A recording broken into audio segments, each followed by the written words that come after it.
Montecito, Calif. Thousands of people gathered Sunday night at a candlelight vigil to pay tribute to the 20 people who were killed when mudslides ravaged a Southern California community. Tears were shed and hugs and prayers were shared during the emotional service outside the Santa Barbara County Courthouse. Mourners lit prayer candles and left flowers as a makeshift memorial for the victims. "Tonight, we need to mourn," Santa Barbara County Supervisor Das Williams said. "It is breathtakingly horrible. Our community is going through something it has never gone through." Those at the vigil included the family of 30-year-old Pinit Sutthithepa, whose body was discovered Saturday afternoon. His 2-year-old daughter, Lydia, remained missing. His 6-year-old son, Peerawat, nicknamed Pastor, and his 79-year-old father-in-law, Richard Loring Taylor, also were killed in the mudslides. Family members said they were too distraught to speak. "This family is one of several that lost multiple family members," Santa Barbara County Sheriff Bill Brown said. "And we know that the suffering of those who knew and loved all of the victims is immense.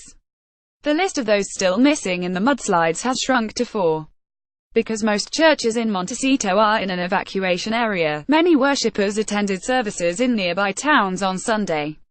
At a church in Santa Barbara, they carried flowers, lit candles and prayed for the families who have lost loved ones. The victims were their friends and neighbors, they said. Our whole community is devastated, Hannah Miller said at the Trinity Episcopal Church. There isn't anyone who doesn't know someone who has been affected by this disaster. It is truly awful. We can just pray they find those poor missing people." In the disaster area, firefighters went door to door to check the structural stability of the houses damaged by a powerful rainstorm that preceded the mudslides and scoured what's left of toppled homes and mangled cars as they searched for the missing. "I don't know about you, but I'm scared of Mother Nature right now," Santa Barbara Mayor Kathy Murillo told the attendees at the vigil. Search and rescue operations ended Sunday and authorities transitioned to a search and recovery phase, Brown announced. The move allows officials to release resources that are no longer needed and allow search operations to slow to a safer pace, he said. The storm sent flash floods cascading through mountain slopes that were burned bare by a huge wildfire in December. Workers used backhoes, jackhammers and chainsaws to clear away masses of mud, boulders and toppled trees. Crews have made it a priority to clear out debris basins and creek canals before another rainstorm.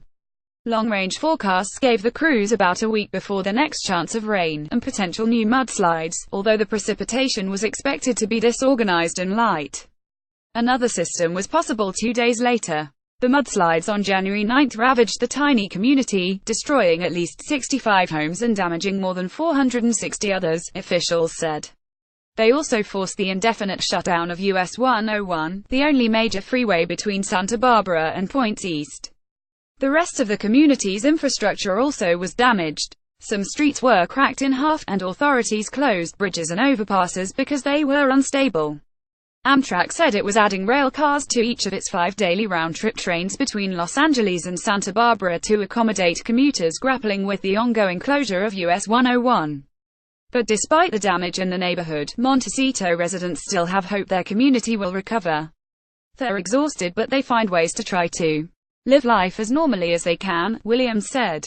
Sutthithepa, whose body was discovered Saturday, immigrated from Thailand, leaving behind his wife and 2 children but sending them money for years until he could bring them to the United States, a friend, Poi Sayavongs, told the Lee Central Coast News. They finally were able to make it to the States in the summer of 2016, Sayavongs said. It's cruel. They only had a short time together before this tragedy struck.